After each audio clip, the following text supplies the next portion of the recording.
Hello mga ka-fasting! So for today's video ay makikikain naman tayo. So birthday po kasi ni Uncle Boy or yung uncle ng aking Kuya Sir Nan, yung asawa ng aking ate. So syempre hindi natin makakalimutan yung plastic, no? Sharon yan! Sharon yan! Lakad-lakad para gutom. And syempre kakantahan ko muna kayo. Unti-unting mararating kalangitan at bituin, mabubusog ang aking tiyan ito sa handaan.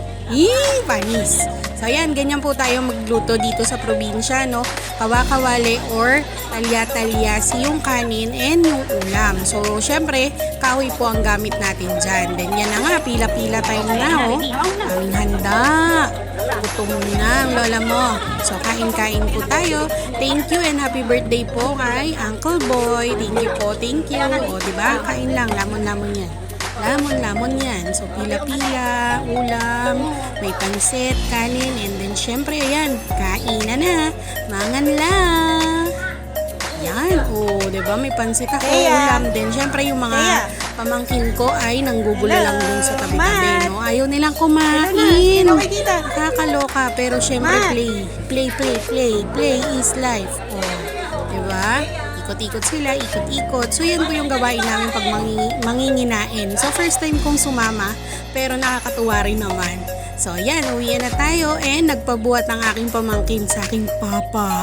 Kasi ayaw niya na daw lumakad. Pagod na daw siya. Putik daw, putik. Kasi nga po maulan tong panahon na to, no? Tong araw na to is puro ulan po talaga ang naganap. So syempre, uwian na tayo, no? Anumang tumambay pa tayo, nakikain na nga tayo, nakakaloka naman. So yan, uwian na. So yan po yung itsura ng dinadaanan namin and yung lugar dito sa amin. Patag naman din po yung daanan, hindi na ganun ka rough road.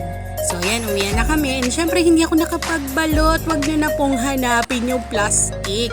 Yan lang po ang aking kakainin. Charis! So yan po yung gagawin ko ngayong merienda. Ang tawag po namin dito yan ay hipong tabang.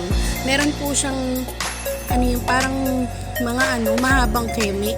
Basta yun. May mahaba siyang yan ganyan. Hindi ko alam kung ano yan. Basta ang tawag namin dito ay hipong tabang. So masarap po yan. Binubusa lang sa asin.